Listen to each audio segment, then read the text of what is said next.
President Bush may be headed for some uncomfortable moments as the NATO summit gets underway on Wednesday in Romania. Mr. Bush is supporting NATO membership for two former Soviet satellites, Georgia and Ukraine, but he faces substantial opposition. White House correspondent Wendell Guller is traveling with the president. It was a show of support on the president's way to his final NATO summit, where he hopes to put Ukraine on a fast track for membership. My stop here should be a clear signal to everybody that, I mean what I say, and that is, it's in our interest for Ukraine to join.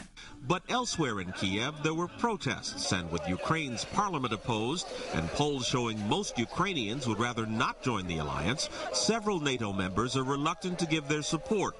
Behind it all is Russia's opposition. Vladimir Putin watched Poland, Hungary, and the Czech Republic join NATO as he was waiting to succeed then-President Boris Yeltsin. 7 more former Soviet bloc states joined NATO in 2004. Putin has drawn a line in the sand at Ukraine, which shares a language and a largely unguarded border with Russia.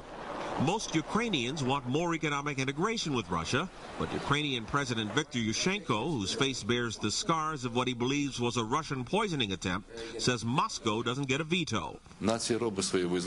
Our nation is determined, and it corresponds to our political reasonability for the security of the state. The open door policy would be replaced by the veto right by the country which is not even the member of the alliance. President Bush agrees, but U.S. officials privately suspect Ukraine won't get an invitation, called a Membership Action Plan, or MAP, this year. Nor, they predict, will Georgia, whose president was a guest at the White House 2 weeks ago. Russia's threatened to recognize 2 breakaway Georgia republics if NATO offers a MAP. Enlargement is one of several issues facing NATO leaders who are meeting in Bucharest, Romania, where the president and first lady traveled late in the day. Russia still opposes U.S. plans for a missile defense system in Poland and the Czech Republic. Mr. Bush says he won't trade that for Ukraine and Georgia's membership. I strongly believe that Ukraine and Georgia should be given MAP, and there's no trade-offs, period. Experts say the president has privately assured the leaders of Ukraine and Georgia the next U.S. president will continue trying to put them on a path to NATO membership. NATO will grow this week by at least 2 countries.